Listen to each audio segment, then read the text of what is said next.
Fui sequestrada aos 4 anos. O motivo? A raptora queria ser mãe.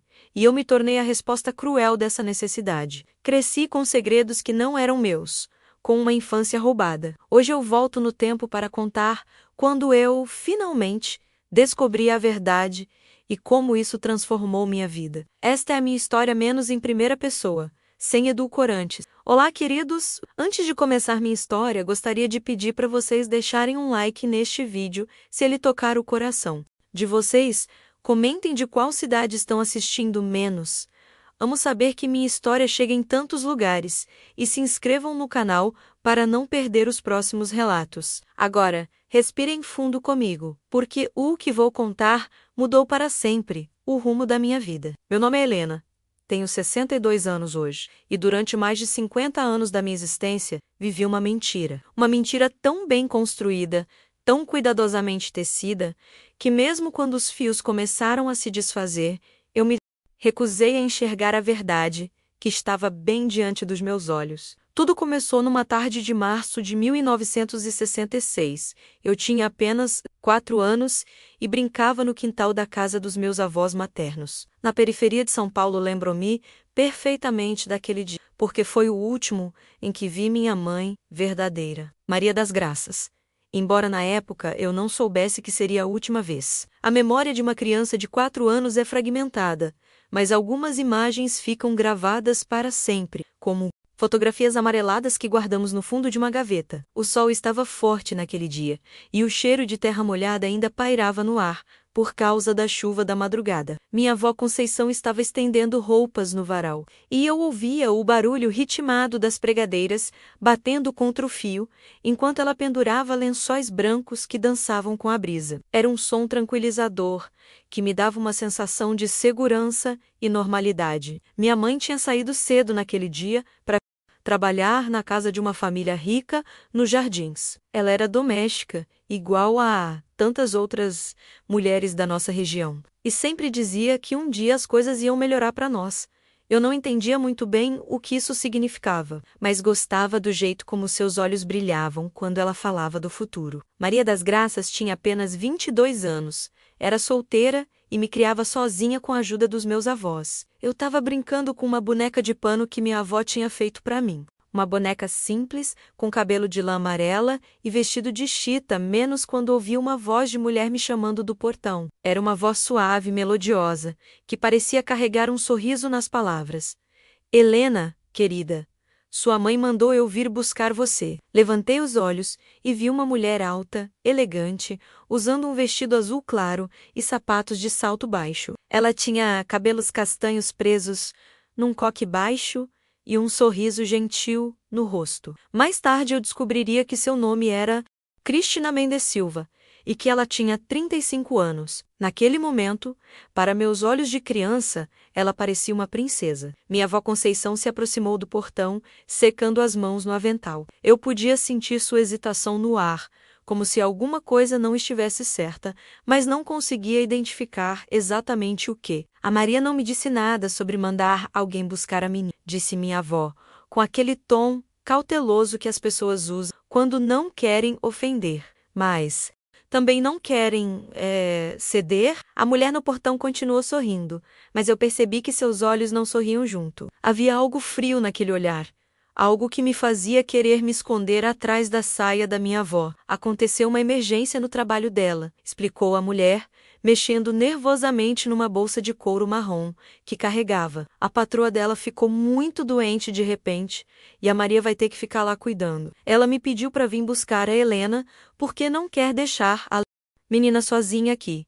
Minha avó franziu a testa. Eu podia ver as rugas se aprofundando ao redor dos seus olhos, do jeito que sempre acontecia quando ela estava preocupada. Mas eu posso ficar com a Helena. Sempre fico quando a Maria precisa trabalhar até mais tarde. Mas a Maria diz que pode demorar vários dias, insistiu a mulher. Ela não quer dar esse trabalho para a senhora. E além disso, eu tenho um lugar muito melhor para cuidar da menina. Uma casa grande, com jardim, brinquedos. Enquanto as duas adultas conversavam, eu ficava observando a mulher estranha. Havia algo em seus gestos que me intrigava. Ela mexia constantemente nas mãos, torcia os dedos e eu podia ver pequenas gotas de suor na sua testa, mesmo com a brisa fresca da tarde. Seus olhos continuavam fixos em mim, como se eu fosse a coisa mais preciosa do... Helena, querida, você quer vir comigo? Ela perguntou, abaixando-se para ficar na minha altura. Tem uma casa muito bonita, com muitos brinquedos e doces gostosos. Sua voz era hipnotizante, quase como uma cantiga de ninar. E ela cheirava a perfume de rosas, um cheiro doce e envolvente que me fazia pensar em coisas boas, mas mesmo assim, alguma coisa dentro de mim hesitava. Quero esperar minha mãe voltar, disse eu, abraçando minha boneca de pano com mais força. A mulher continuou sorrindo, mas eu vi suas mãos se fecharem em punhos por um instante antes de ela se controlar novamente. Sua mãe vai vir me visitar amanhã, Helena. Ela quer que você venha comigo hoje para conhecer sua nova casa. Vai ser uma surpresa muito bonita. Minha avó parecia dividida entre a preocupação e o alívio. Eu podia sentir sua tensão através da mão que ela colocou no meu ombro, mas também percebi que a promessa de uma vida melhor para mim atentava. Conceição sempre dizia que eu merecia coisa boa, que uma menina como eu não deveria crescer naquele lugar tão pobre. A senhora conhece minha neta? Há muito tempo, perguntou minha avó. Conheço a Maria do trabalho, respondeu a mulher rapidamente. Trabalhamos na mesma região. Ela sempre fala da Helena, de como é uma menina especial e inteligente. Era mentira, claro, mas naquela época, nem eu nem minha avó tínhamos como saber. A mulher falava com tanta naturalidade, com tanta convicção, que suas palavras pareciam verdadeiras. Lembro-me de olhar para o céu naquele momento e ver nuvens brancas e fofas passando lentamente sobre nossas cabeças. Uma parte de mim queria correr e me esconder dentro de casa, mas outra parte estava curiosa sobre essa casa nova com brinquedos e doces. Aos 4 anos, a promessa de brinquedos novos era uma tentação quase irresistível. Por quanto tempo a Helena vai ficar com a senhora? Perguntou minha avó. Só alguns dias, mentiu a mulher. Até a situação da Maria se resolver. Eu podia ouvir o barulho das folhas das árvores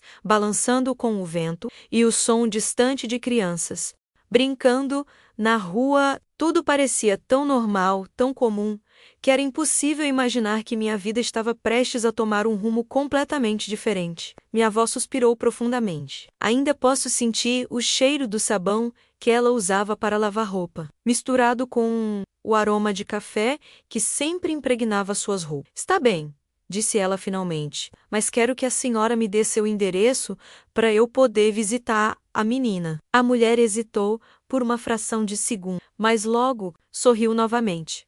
Claro, dona Conceição, vou anotar para a senhora. Ela pegou um papel da bolsa e escreveu alguma coisa rapidamente. Mais tarde descobriríamos que o endereço era falso. Lembro-me de minha avó me abraçando forte antes de eu sair. Ela cheirava a talco e a amor, e seus braços me davam uma sensação de proteção que eu nunca mais sentiria igual. Ela beijou minha testa e sussurrou no meu ouvido: Seja uma boa menina, Helena. E lembre-se de que a vovó te ama. Muito. Peguei minha boneca de pano e algumas roupas numa sacolinha pequena. A mulher estendeu a mão para mim, e eu a peguei. Sua pele era macia, mas estava fria, apesar do calor da tarde. Caminhamos até um carro preto que estava estacionado na esquina. Era um carro bonito, mais novo que qualquer veículo que eu já tinha visto de perto. Ela me ajudou a entrar no banco de trás e afivelou um cinto de segurança ao redor do meu corpo pequeno. Vai ser uma viagem curtinha, Helena, disse ela, ligando o motor, e depois você vai ver como sua nova casa é bonita. Enquanto o carro se afastava da casa dos meus avós, eu pressionei o rosto contra a janela e acenei para minha avó Conceição, que ficou parada no portão até não conseguirmos mais nos ver. Eu não sabia que estava me despedindo para sempre da única vida que eu conhecia. A mulher dirigia em silêncio, ocasionalmente olhando para mim pelo espelho retrovisor. Seus olhos tinham uma expressão estranha, uma mistura de alegria e algo que eu não conseguia identificar. Hoje eu sei que era desespero, o desespero de uma mulher que não conseguia ter filhos e que tinha decidido tomar emprestada a filha de outra pessoa. O carro passou por ruas que eu não conhecia, longe do meu bairro, longe de tudo que era familiar.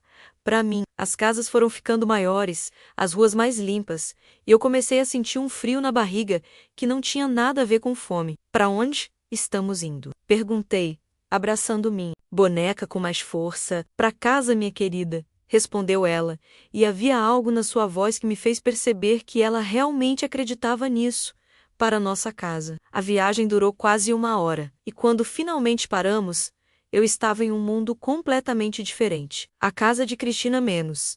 Embora na época eu ainda não soubesse que esse era o nome dela. Menos ficava em um bairro de classe média alta, com ruas arborizadas e casas com jardins bem cuidados. Era um sobrado de tijolos, aparentes com janelas grandes e uma varanda florida que parecia saída de um livro de contos de fadas. Quando ela abriu a porta do carro, o primeiro cheiro que me atingiu foi de jasmim. Havia uma cerca viva de jasmim do cabo ao longo de toda a frente da casa, e o perfume doce das flores se misturava com o aroma de terra úmida dos canteiros bem regados. Era diferente do cheiro da casa da minha avó, onde predominavam os aromas de sabão de coco e café coado na hora. Chegamos, Helena, disse ela estendendo a mão para me ajudar a sair do carro. Esta é sua nova casa. Eu hesitei por um momento, olhando para aquela construção imponente. Para uma criança de 4 anos que havia crescido numa casa simples de 3 cômodos, aquilo parecia um palácio. Havia grades decorativas nas janelas, um jardim com grama parada e até mesmo uma fonte pequena no centro do pátio, de onde saía um som suave de água corrente. É muito grande, murmurei, ainda segurando minha boneca de pano. Cristina riu, e pela primeira vez seu riso soou genuíno. Você vai se acostumar, querida. Vem. Deixa eu te mostrar seu quarto. Ela me guiou pela porta da frente, e eu pisei num hall de entrada com piso de cerâmica brilhante. Minhas sandálias de borracha faziam um ruído estranho contra aquele chão liso, tão diferente do cimento áspero da casa onde eu morava. As paredes eram decoradas com quadros de paisagens, e havia um espelho grande com moldura dourada que refletia nossa imagem, menos uma mulher elegante e uma menina pequena que parecia ainda menor naquele ambiente luxuoso. Cristina, eu disse, experimentando o nome que ela tinha me dito durante a viagem. Não, querida. Ela me corrigiu suavemente, se agachando para ficar na minha altura. Aqui você deve me chamar de mamãe. Senti um nó no estômago. Aquilo não estava certo. Eu já tinha uma mamãe, mesmo que ela trabalhasse longe e eu ficasse mais tempo com a vovó Conceição. Mas eu já tenho uma mãe, disse eu, franzindo a testa. Cristina me olhou com uma expressão estranha, como se estivesse decidindo como responder. Seus olhos ficaram um pouco mais duros, mas ela manteve o sorriso. Sua mãe pediu para eu cuidar de você como se fosse sua nova mamãe, explicou ela, passando a mão nos meus cabelos. É como um jogo, entende? Você vai ser minha filhinha por um tempo. Não era bem um jogo. Mas aos 4 anos eu não tinha palavras para expressar o que estava sentindo. Havia uma confusão crescendo dentro do meu peito, uma mistura de medo e curiosidade que me fazia querer correr e ficar ao mesmo tempo. Ela me levou para um andar de cima, subindo uma escada de madeira que rangia levemente sob nossos pés. O corredor do segundo andar tinha um carpete vermelho escuro, e as paredes eram decoradas com fotografias em molduras prateadas. Mais tarde, eu descobriria que eram fotos de uma família que nunca existiu, imagens compradas em porta-retratos para criar a ilusão de uma vida normal. Aqui é seu quarto, Helena, disse ela, abrindo uma porta branca. Quando entrei naquele cômodo, meu queixo quase caiu. Era o quarto dos sonhos de qualquer criança. As paredes eram pintadas de rosa claro, com um papel de parede que tinha desenhos de unicórnios e arco-íris. Havia uma cama pequena com dossel branco, como as camas de princesas dos filmes, coberta por um edredom rosa com babados. Do lado esquerdo, uma estante cheia de livros coloridos e brinquedos que eu nunca tinha visto antes: bonecas de porcelana, carrinhos de metal, um cavalinho de balanço pintado de branco com crina dourada. É tudo meu? Perguntei, sem conseguir esconder o espanto na voz. Tudo seu, minha querida, respondeu Cristina, e pude perceber um tremor de emoção na sua voz. Preparei tudo especialmente para você. Ela não estava mentindo sobre ter preparado. Anos depois eu descobriria que Cristina havia passado meses montando aquele quarto, comprando cada brinquedo, escolhendo cada cor, sonhando com o dia em que teria uma filha para compartilhar tudo aquilo. O problema era que a filha que ela sonhava não existia menos até ela decidir tomar emprestada a de outra pessoa. Caminhei até a estante e toquei numa boneca de porcelana com cabelos loiros cacheados e vestido de veludo azul. Era linda, mas ao mesmo tempo me assustava um pouco. Seus olhos de vidro pareciam me seguir, e ela era tão perfeita que eu tinha medo de quebrá-la se a tocasse. Ela se chama Rosália, disse Cristina, pegando a boneca e me entregando. Quer segurá-la? A boneca era pesada e fria, tão diferente da minha boneca de pano macio e quente. Mas eu a segurei com cuidado, fingindo gostar, porque percebi que era isso que Cristina esperava de mim. Agora, me deixa te mostrar o resto da casa, disse ela, pegando minha mão livre. Descemos novamente e ela me levou para conhecer a sala de estar, com sofás de couro marrom e uma televisão grande. Luxos que eu nunca tinha visto de perto. A cozinha era espaçosa, com armários brancos e uma mesa de jantar de madeira escura, onde cabiam 6 pessoas. Havia até mesmo uma geladeira duplex, coisa que eu só tinha visto em propagandas da televisão na casa de... Você deve estar com fome, disse Cristina, abrindo a geladeira.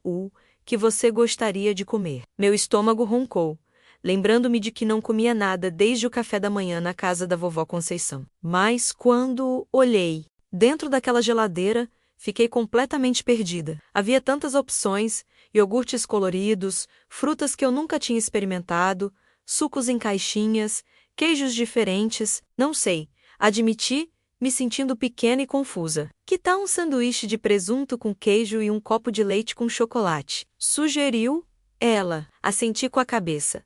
E ela começou a preparar o lanche. Seus movimentos eram precisos e cuidadosos, como se preparar comida para mim fosse a coisa mais importante do mundo. Ela cortou o sanduíche em triângulos perfeitos, colocou tudo num prato decorado, com desenhos de flores, e serviu o leite num copo de vidro com listras coloridas. Senta aqui, querida, disse ela puxando uma cadeira para mim. O sanduíche estava delicioso. O pão era macio. O presunto tinha um gosto suave, e o queijo se derretia na boca. O leite com chocolate era cremoso e doce, muito melhor que o leite com açúcar que eu tomava na casa da vovó. Mas mesmo com toda aquela comida gostosa, eu senti um vazio no peito que não tinha nada a ver com fome. Quando minha mãe veio me visitar, perguntei entre uma mordida e outra. Cristina parou de me observar comer por um instante e viu uma sombra passar pelo seu rosto. Logo, querida.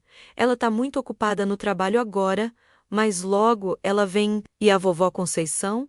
Ela também vem te visitar, em breve. Eram mentiras, claro, mas na época eu acreditei. Cristina falava com tanta certeza que era impossível duvidar dela, e parte de mim queria acreditar, porque aquela casa era confortável e bonita, e Cristina me tratava como se eu fosse a coisa mais preciosa do mundo. Depois do lanche, ela me deu banho numa banheira grande e branca, com água morna e sabonete que cheirava a flores. Ela lavou meus cabelos com cuidado, massageando minha cabeça com delicadeza, e me enrolou numa toalha felpuda que parecia um abraço quente. Agora vamos escolher uma roupa bonita para você, disse ela, me levando de volta para o quarto. Abri um armário que eu não tinha notado antes, e meus olhos se arregalaram. Havia dezenas de vestidos, saias, blusas, calças, todas do meu tamanho, todas novas, com etiquetas ainda penduradas. Eram roupas que eu nunca poderia ter sonhado em usar. Vestidos de festa com babados, saias com pregas, blusas de seda com laços. Como você sabia meu tamanho? Perguntei, tocando num vestido azul com bordados dourados. Uma mãe sempre sabe essas coisas, respondeu ela. E havia orgulho na sua voz. Ela me vestiu com uma saia rosa e uma blusa branca com mangas bufantes. Penteou meus cabelos e amarrou com uma fita cor-de-rosa. Quando me olhei no espelho do quarto mal, me reconheci. Eu parecia uma boneca, uma versão melhorada de mim mesma. Está linda, minha princesa, disse Cristina, beijando o topo da minha cabeça. O dia passou rapidamente, ela me mostrou os brinquedos, me ensinou a usar alguns que eu nunca tinha visto antes. Me serviu um jantar delicioso com arroz, feijão, um pedaço de carne macia e legumes cozidos. Tudo tinha sabor diferente, mais refinado que a comida simples a que eu estava acostumada. Quando chegou a hora de dormir, ela me colocou na cama com dossel e me cobriu com lençóis de algodão macios. Havia até mesmo um abajur cor-de-rosa que espalhava uma luz suave pelo quarto. Quer que eu conte uma história para você? Perguntou ela, sentando na beirada da cama. Assenti, segurando minha boneca de pano, menos a única coisa familiar naquele mundo novo. Cristina começou a contar a história de uma princesa que morava num castelo muito bonito, mas que se sentia sozinha até encontrar uma família que a amava de verdade. Sua voz era suave e melodiosa, e aos poucos meus olhos foram ficando pesados. Mas mesmo quase dormindo, uma parte de mim continuava alerta, esperando ouvir os passos da minha vovó Conceição no corredor, ou a voz da minha mãe Maria das Graças, me chamando para o café da manhã. Dorme, minha querida, sussurrou Cristina, beijando minha testa. Amanhã vai ser um dia maravilhoso. Mas quando acordei na manhã seguinte naquele quarto rosa, com cheiro de jasmim entrando pela janela e o som de pássaros cantando no jardim, a primeira coisa que senti foi saudade. Saudade do cheiro de café da vovó Conceição, do barulho das pregadeiras no varal, da minha boneca de pano dormindo ao meu lado na cama pequena. E foi assim que começou minha nova vida com Cristina, menos envolvida em luxo e cuidado, mas temperada com uma sensação constante de que algo muito importante estava faltando. Os primeiros dias passaram como um sonho confuso. Cristina me cercava de atenção constante, como se eu fosse um objeto frágil que poderia quebrar a qualquer momento. Ela acordava antes de mim todas as manhãs e já estava na cozinha preparando um café da manhã elaborado. Panquecas com mel, frutas cortadas em formatos de estrelas, suco de laranja espremido. Ora, tudo servido numa mesa posta como se fôssemos receber visitas importantes. Bom dia, minha princesa, ela dizia sempre com o mesmo sorriso radiante quando eu descia as escadas. Dormiu bem? Eu sempre respondia que sim, porque era isso que ela esperava ouvir. Mas a verdade era que minhas noites eram povoadas por sonhos estranhos. Sonhava com a voz da vovó Conceição me chamando para o café, com o cheiro da casa dela, com minha mãe chegando do trabalho no final do dia e me contando sobre as famílias ricas para quem ela trabalhava. Quando minha mãe vem me buscar? Era a pergunta que eu fazia todo dia, invariavelmente. Logo, querida. Logo, Cristina respondia. Mas eu percebia que seus olhos sempre desviavam dos meus quando ela dizia isso. Ela tá muito ocupada agora, mas mandou dizer que te ama muito. Havia algo na maneira como ela falava sobre minha mãe que me incomodava. Era como se ela estivesse falando de alguém que conhecia apenas de longe, não de alguém que supostamente tinha pedido para ela cuidar de mim. E sempre que eu insistia em fazer mais perguntas, ela rapidamente mudava de assunto. Que tal brincarmos de casinha hoje? Ela sugeria, ou vamos fazer um bolo de chocolate junto. Cristina nunca saía de casa. Nos primeiros dias isso não me chamou a atenção porque eu estava ocupada demais, explorando todos os cantos daquela casa grande e descobrindo os brinquedos novos. Mas depois de uma semana, comecei a perceber que ela sempre arrumava desculpas para não sairmos. Está muito sol hoje, Helena. Não queremos que você fique queimada, não é? O tempo parece que vai virar chuva. É melhor ficarmos aqui quentinhas. Hoje é segunda-feira, querida. As ruas estão muito movimentadas. Vamos ficar em casa brincando. Sempre havia uma razão. E quando eu sugeria que fôssemos ao parque ou à praça, menos coisas que eu fazia com a vovó Conceição, ela ficava visivelmente nervosa. Não precisamos sair, Helena. Temos tudo o que precisamos aqui em casa. Um jardim lindo, brinquedos, comida gostosa. Por quê? Vamos querer sair. Sua voz ficava um pouco mais aguda quando ela falava isso, e eu via suas mãos tremerem levemente enquanto ela arrumava objetos que já estavam no lugar. Foi na segunda semana que comecei a perceber outros detalhes estranhos. Cristina nunca recebia visitas. O telefone tocava raramente, e quando tocava, ela falava baixo, sempre se afastando de mim. Uma vez ouvi fragmentos de uma conversa que não fazia muito sentido na época. Não pode vir aqui agora. Ela tá se adaptando bem. Preciso de mais tempo. Não, ninguém suspeita de nada. Quando ela percebeu que eu estava ouvindo, desligou o telefone rapidamente e veio até mim com aquele sorriso forçado que eu estava começando a reconhecer. Era só alguém do trabalho, nada importante. Mas Cristina nunca saía para trabalhar. Ela passava o dia inteiro em casa, E sempre que eu perguntava sobre seu trabalho, ela dava respostas vagas. Trabalho em casa, Helena, com papéis e coisas assim. Nunca vi esses papéis. Nunca vi ela trabalhando em nada além de cuidar de mim. O que mais me intrigava era a maneira como ela reagia quando eu falava sobre minha vida anterior. No início, ela me deixava contar sobre a vovó Conceição, sobre minha mãe, sobre nossa casa pequena, mas aos poucos percebi que ela ficava tensa sempre que eu mencionava essas coisas. Vovó Conceição sempre cantava para mim antes de dormir, eu dizia. E via Cristina apertar os lábios. Que bom, querida. Mas agora você tem uma nova família. É melhor pensar nas coisas boas que temos aqui. Mas eu gosto de lembrar da vovó. Claro que gosta, Helena. Mas às vezes é melhor não ficar pensando muito no passado.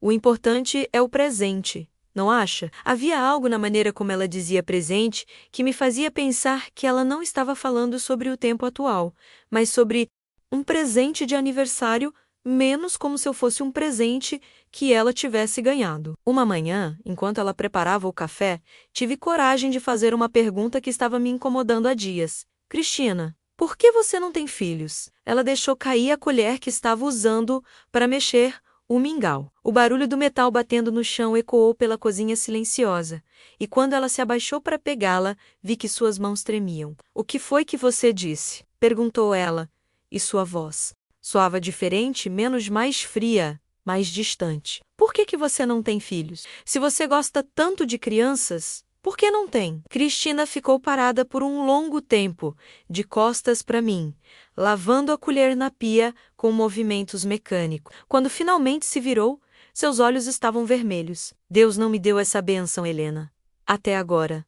Até agora. Até você chegar na minha vida, disse ela, vindo até mim e me abraçando com uma força que me assustou. Você é meu presente. De Deus, minha filha. Agora eu tenho você. O jeito como ela falou, minha filha, me deu arrepios. Não era carinhoso como quando a vovó Conceição dizia minha netinha. Era possessivo, como quando alguém fala minha boneca ou meu brinquedo. Mas eu não sou sua filha, disse eu, tentando me afastar do abraço apertado. Eu sou filha da Maria das Graças. Cristina me soltou bruscamente e pela primeira vez vi raiva em seus olhos. Foi só por um segundo, mas foi o suficiente para me assustar. Não fale assim, Helena, disse ela, com uma voz que eu nunca tinha ouvido antes, uma voz dura, cortante. Você é minha filha agora. Sua mãe te entregou para mim. Te entregou? Ela não podia cuidar de você direito. Era muito pobre. Tinha que trabalhar demais. Ela quis que você tivesse uma vida melhor. Havia algo errado naquela explicação. Minha mãe era pobre, sim, mas ela me amava. E a vovó Conceição também me amava. Elas nunca me entregariam para uma estranha, por mais rica que ela fosse. Quero ver minha mãe, disse eu, sentindo lágrimas começarem a subir na minha garganta. Ela não pode vir agora, Helena. Por que não? Por quê? Porque ela está viajando. Muito longe daqui. Então quero ir onde ela está. Você não pode. Por que não? Porque você é minha filha agora, gritou Cristina, e o som da sua voz ecoou pela cozinha. O silêncio que se seguiu foi tenso e assustador. Cristina percebeu que tinha gritado e imediatamente tentou consertar a situação, voltando para o tom doce e carinhoso de sempre. Desculpa, querida. Mamãe não queria gritar. É que eu te amo tanto. Entende? Tenho medo de te perder. Mas o estrago já estava feito. Pela primeira vez, eu tinha visto a verdadeira Cristina por baixo da máscara de mãe perfeita. E era uma mulher desesperada, assustada, que escondia segredos. A partir daquele dia, comecei a prestar mais atenção em pequenos detalhes que antes passavam despercebidos. As cortinas da sala, sempre fechadas durante o dia. A maneira como ela checava as portas e janelas várias vezes antes de dormir. O fato de que ela nunca atendia a campainha quando alguém tocava, menos o que acontecia raramente. Mas acontecia. Uma tarde, ouvi a campainha tocar e corri para a janela da sala para ver quem era. Cristina me alcançou rapidamente e me puxou para longe da cortina. Não pode olhar, Helena. Por que não? Porque são pessoas vendendo coisas, não queremos ser incomodadas, mas através de uma fresta da cortina, eu consegui ver que era um homem de uniforme. Parecia um policial ou alguém do governo. Ele tocou a campainha mais algumas vezes e depois foi embora. Cristina só relaxou quando ouviu o barulho do carro se afastando. Por que não podemos conversar com policiais? Perguntei. Cristina ficou pálida. Quem disse que era policial? Ele estava usando o uniforme. Não era policial, Helena. Era só um entregador, mais uma mentira. Eu estava começando a reconhecer quando Cristina mentia. Sua voz ficava um pouco mais aguda. Ela evitava me olhar nos olhos, e suas mãos sempre encontravam alguma coisa para fazer menos arrumar meu cabelo, alisar minha roupa, reorganizar objetos na mesa. Naquela noite, fingindo que estava dormindo, ouvi Cristina caminhando pela casa. Eram passos nervosos, acelerados. Ouvi ela falando sozinha no andar de baixo, mas não conseguia entender as palavras. Ela parecia estar discutindo com alguém, mas eu tinha certeza de que não havia mais ninguém na casa. No dia seguinte, ela estava ainda mais protetora que o normal. Não me deixou nem brincar no jardim sozinha, insistindo em ficar ao meu lado o tempo todo. E quando o telefone tocou, ela praticamente correu para atender, falando num sussurro urgente que eu não consegui decifrar. Foi então que comecei a ter certeza de que Cristina estava escondendo algo muito grave e que esse algo tinha a ver comigo, com minha presença naquela casa, com as mentiras sobre minha mãe e sobre quando eu poderia voltar para casa. Naquela noite, deitada na cama com dossel rosa, abraçada à minha boneca de pano, tomei uma decisão. Eu ia descobrir a verdade, mesmo que tivesse que procurar por ela sozinha, porque por mais bonita que fosse aquela casa, por mais gostosa que fosse a comida e por mais carinhosa que Cristina tentasse ser, eu sabia que alguma coisa estava muito, muito errada. E no fundo do meu coração de criança, eu começava a suspeitar que talvez minha mãe nem soubesse onde eu estava. A descoberta da verdade aconteceu 3 semanas depois da minha chegada naquela casa. Numa tarde de terça-feira que começou como qualquer outra, Cristina tinha saído para ir à farmácia menos a primeira vez que ela saía de casa desde que eu cheguei e me deixou dormindo no meu quarto. Ela acreditava que eu estava cochilando porque eu tinha fingido estar com sono. Depois do almoço, mamãe volta rapidinho, querida. Ela sussurrou, beijando minha testa. Você nem vai perceber que eu saí. Esperei ouvir o barulho da porta se fechando e do carro ligando antes de me levantar da cama. Meu coração batia forte no peito, porque eu sabia que estava fazendo algo que ela não aprovaria, mas a curiosidade era mais forte que o medo. A casa parecia diferente, sem a presença constante de Cristina. Mais silenciosa, mas também menos tensa, como se as próprias paredes pudessem finalmente relaxar. Desci as escadas descalça para não fazer barulho, embora soubesse que estava sozinha. Comecei minha exploração pela sala, procurando por qualquer coisa que pudesse me dar pistas sobre quem Cristina realmente era e por que ela me tinha levado dali. Abri gavetas cuidadosamente, procurando não desarrumar nada para ela não perceber que eu tinha mexido. Encontrei contas de luz, telefone, água menos, todas em nome de Cristina Mendes Silva. Nenhuma menção a uma família, a marido, a filhos. Foi na gaveta da escrivaninha da sala que encontrei a primeira pista real. No fundo, escondido embaixo de vários papéis sem importância, havia um recorte de jornal amarelado. Quando peguei, minhas mãos tremeram. Era uma matéria pequena, quase perdida no meio de outras notícias. O título dizia: Criança de 4 anos desaparece na região oeste de São Paulo. E havia uma foto. Minha foto. A imagem estava um pouco desfocada, mas era inconfundivelmente eu, mesmo rosto redondo, os mesmos cabelos escuros, os mesmos olhos grandes. Eu estava usando o vestido azul que a vovó Conceição tinha comprado para meu aniversário de 4 anos. Na matéria, dizia que Helena Santos Oliveira menos esse era meu nome completo, que eu nem sabia direito na época, menos havia desaparecido enquanto brincava no quintal da casa dos avós. A família suspeitava de sequestro. Sequestro? A palavra dançou na minha cabeça sem que eu conseguisse compreender completamente o que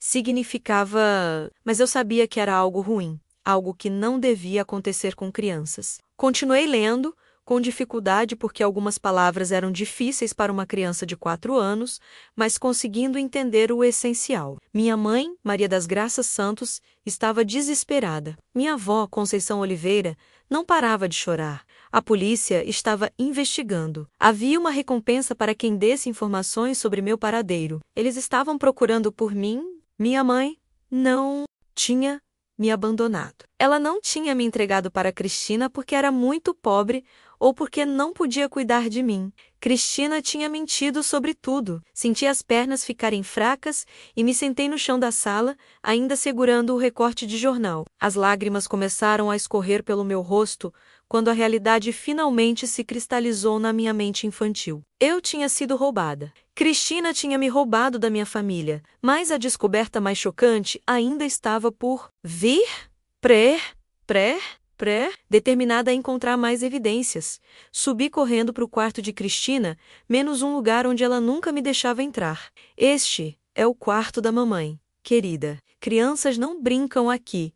Ela sempre dizia quando eu demonstrava curiosidade. A porta estava trancada, mas a chave estava na fechadura pelo lado de dentro. Girei cuidadosamente e entrei no cômodo que revelaria os segredos mais perturbadores de Cristina. O quarto era decorado de forma estranha. As paredes eram cobertas por fotografias, menos centenas delas, todas de crianças, meninas e meninos de idades variadas, mas principalmente entre 3 e 6 anos. Algumas fotos pareciam ter sido tiradas de longe, como se a pessoa estivesse observando as crianças sem elas perceberem. Outras eram recortes de jornais, anúncios de produtos infantis, fotos de formatura de pré-escola, mas o que mais me assustou foi uma seção inteira da parede dedicada a mim. Havia fotos que eu não lembrava de terem sido tiradas.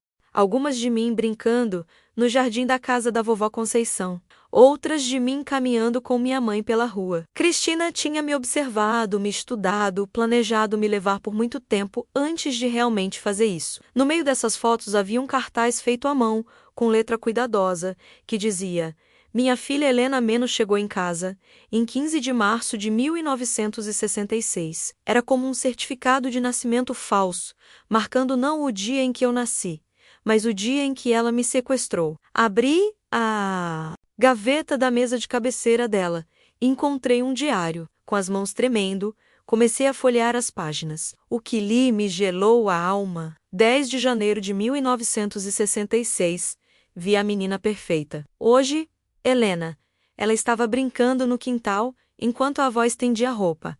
É linda, com cabelos escuros e olhos espertos. Seria perfeita para mim. Preciso descobrir mais sobre a rotina da família. 2 de fevereiro de 1966.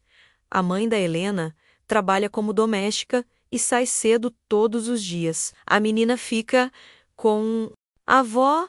Elas confiam demais nas pessoas. Será fácil convencer a velha de que vim buscar a criança a pedido da mãe. 10 de março de 1966. Já preparei tudo. O quarto tá pronto, as roupas compradas, os documentos falsificados. Em poucos dias, Helena será minha filha. Finalmente serei mãe. 15 de março de 1966. Consegui. Helena está em casa comigo. Ela é ainda mais perfeita do que eu imaginava. Chorou um pouco no primeiro dia, mas já está se acostumando. Deus finalmente me deu a filha que eu sempre quis. Havia páginas e páginas de anotações detalhadas sobre cada dia desde que eu chegara lá. Cristina documentava tudo, o que eu comia, como eu dormia, se eu perguntava pela minha família, como ela respondia minhas perguntas. Era como se eu fosse um experimento científico, mas a entrada mais perturbadora de todas estava escrita alguns dias antes. Helena está fazendo muitas perguntas sobre a mãe verdadeira. Vou ter que tomar providências mais drásticas. Talvez seja a hora de nos mudarmos para longe daqui. Já pesquisei cidades no interior onde ninguém nos conhece. Posso dizer que sou viúva e que Helena é minha filha. Ninguém vai desconfiar. Ela estava planejando me levar para ainda mais longe da minha família. Eu nunca mais veria minha mãe ou minha avó se ela conseguisse executar esse plano. Foi quando ouvi o barulho da chave na porta da frente. Cristina tinha voltado. Meu coração disparou. Rapidamente fechei o diário, coloquei tudo de volta no lugar e saí correndo do quarto, trancando a porta e deixando a chave como estava. Subi as escadas o mais silenciosamente possível e me joguei na minha cama, fingindo que ainda estava dormindo. Helena Ouvi a voz dela me chamando de baixo. Mamãe chegou. Querida, mamãe. A palavra soou nauseante nos meus ouvidos.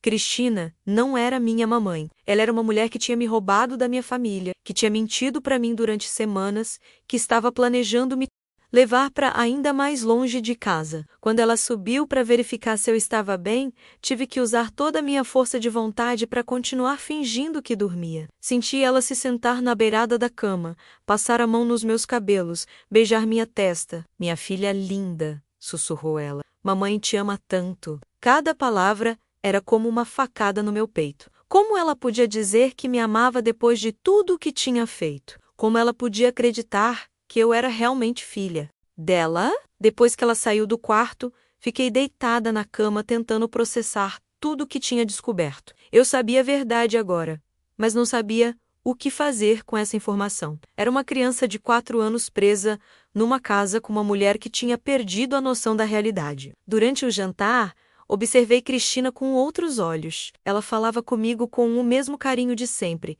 me servia a comida com o mesmo cuidado, sorria com a mesma aparente felicidade. Mas agora eu conseguia ver a loucura por trás daqueles olhos. Ela realmente acreditava que eu era filha dela, que tinha o direito de me manter ali, que estava fazendo algo certo. Você está muito quieta hoje, querida, disse ela, me observando mexer a comida no prato sem comer. Não está se sentindo bem? Estou com saudade, respondi testando sua reação. Saudade de quê? Da minha mãe. Da minha mãe, de verdade. O sorriso desapareceu do rosto de Cristina instantaneamente. Ela pousou o garfo no prato, com mais força do que necessário. Eu sou sua mãe de verdade, Helena, já conversamos sobre isso. Não, você não é, disse eu, sentindo uma coragem desesperada crescer dentro do meu peito. Você me roubou, eu vi no jornal. O silêncio que se seguiu foi ensurdecedor. Cristina ficou completamente imóvel por vários segundos, me encarando com uma expressão que nunca tinha visto antes. Era uma mistura de choque, raiva e algo que me assustou ainda mais. Uma frieza mortal. Que jornal? Perguntou ela, com uma voz baixa e controlada que era mais aterrorizante que qualquer grito. O jornal que você escondeu na gaveta. Tem minha foto, diz que eu fui sequestrada. Cristina se levantou lentamente da mesa. Seus movimentos eram calculados, predatórios. Quando falou, sua voz estava completamente diferente. Não havia mais fingimento de carinho maternal. Você mexeu nas minhas coisas. Eu quero voltar para casa. Quero ver minha mãe de verdade e minha vovó. Você não vai a lugar nenhum, disse ela, caminhando até onde eu estava sentada. Você é minha filha. Eu cuidei de você. Te dei tudo o que precisa. Você me pertence agora. Não pertenço a você. Gritei, me levantando da cadeira. Você me roubou! Minha família está procurando por mim. Foi então que Cristina perdeu completamente o controle. Ela me agarrou pelos braços com uma força que deixou marcas, seus dedos cavando na minha pele. Você não entende, não é? Gritou ela, me balançando. Sua mãe não te queria.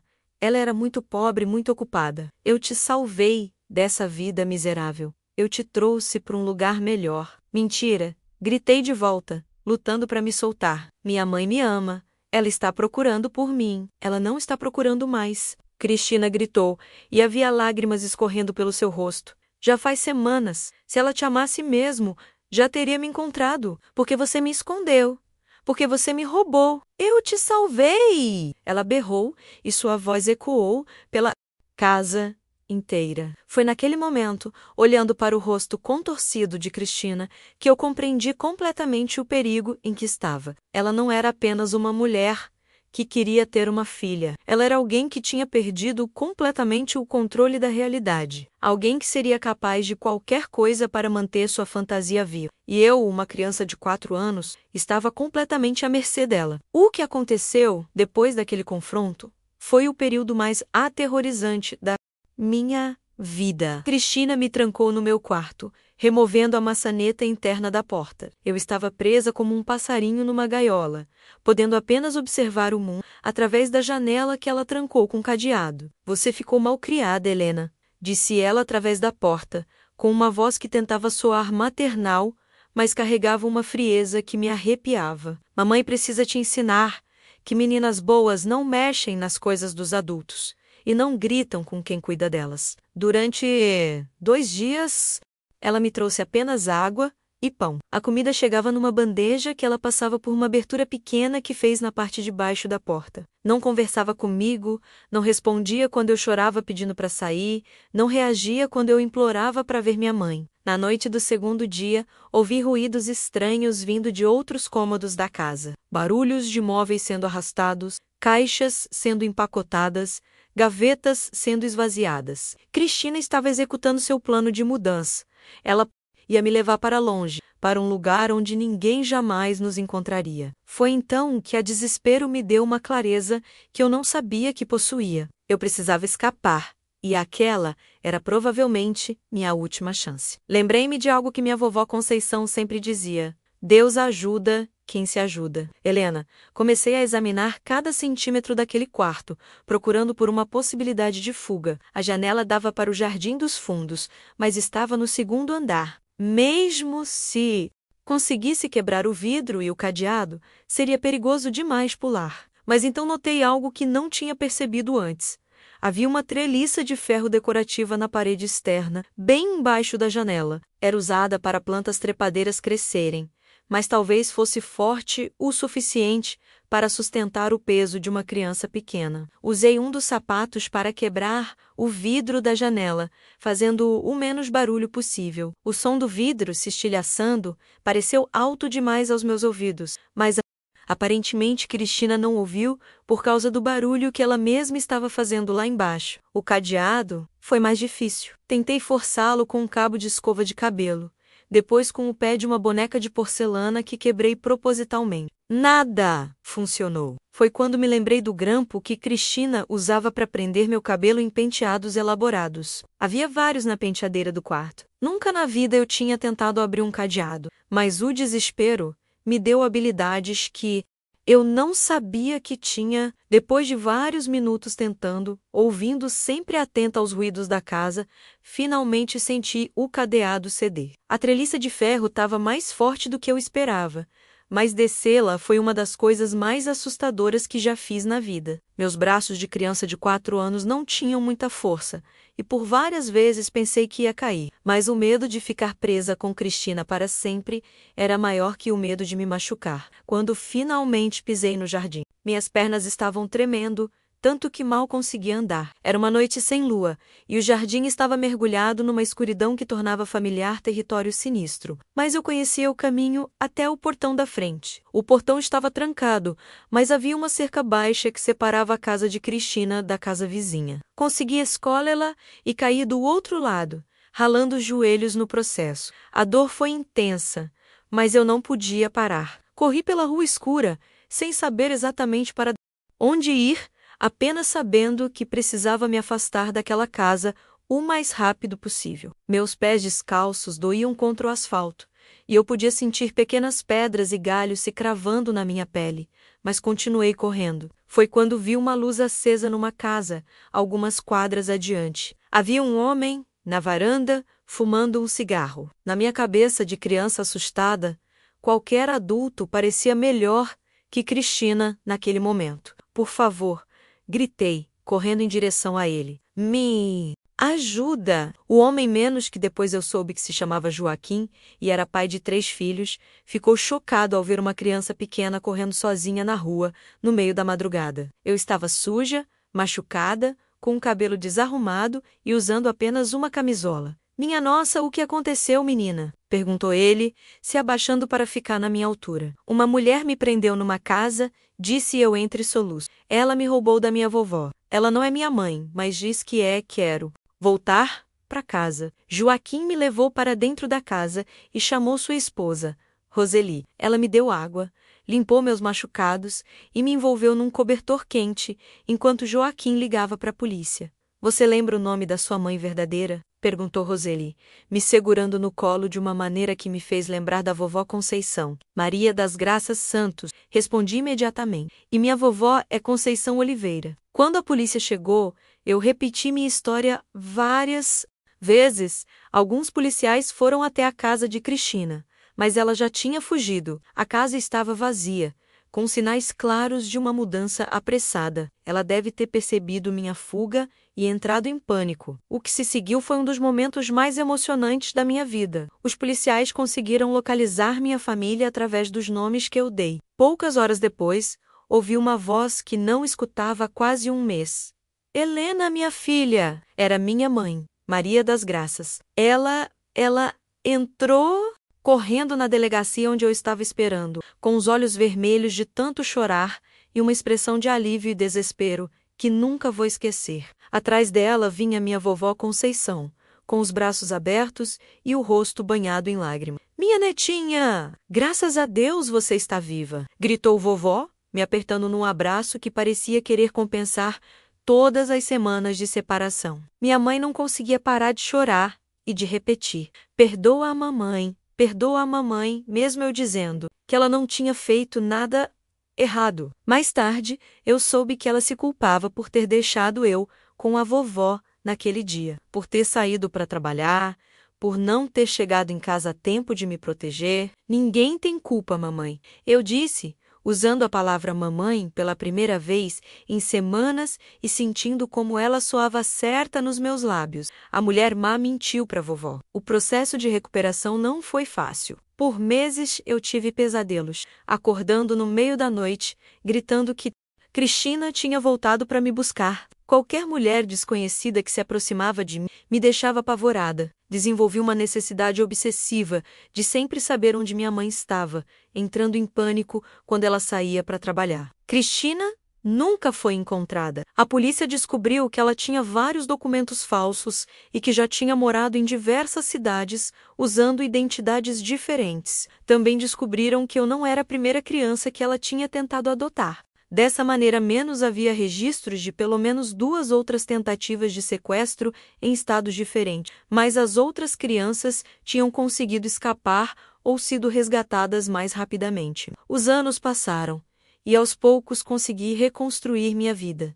Minha mãe mudou de emprego para ficar mais tempo comigo. Minha vovó Conceição se tornou ainda mais protetiva, mas também mais carinhosa, como se cada dia comigo fosse um presente que ela não esperava receber. Cresci, me casei, tive meus próprios filhos, mas nunca esqueci completamente a experiência com Cristina. Ela me ensinou, mesmo sem querer, lições importantes sobre a vida. Aprendi que há pessoas no mundo que estão tão perdidas em suas próprias dores, que são capazes de causar dor aos outros. Cristina não era apenas uma vilã de filme. Ela era uma mulher desesperada que queria ser mãe, mas que escolheu o caminho errado para realizar esse sonho. Isso não desculpa o que ela fez, mas me ajudou a entender que mal nem sempre vem de um lugar de pura maldade. Aprendi também sobre a força que existe dentro de nós, mesmo quando somos pequenos e vulneráveis. Aos 4 anos, encontrei coragem para questionar mentiras,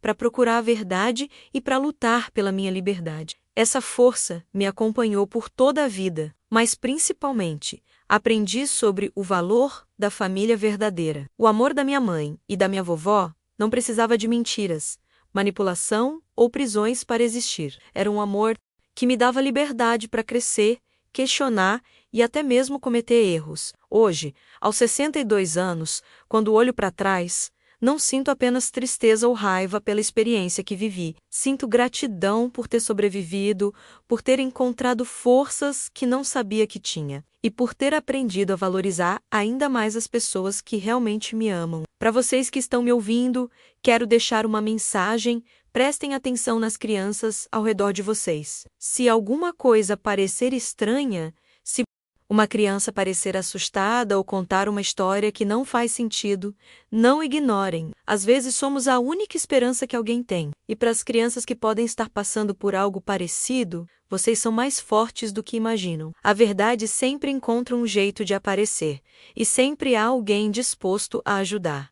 Nunca desistam de lutar para voltar para casa. Cristina me roubou algumas semanas da minha infância, mas não conseguiu roubar minha vida inteira. E no final das contas, talvez essa experiência tenha me tornado uma pessoa mais forte, mais compassiva e mais determinada a proteger outros, que possam estar passando pela mesma situação. Às vezes, as piores experiências da nossa vida acabam se tornando as que mais nos ensinam sobre quem realmente somos.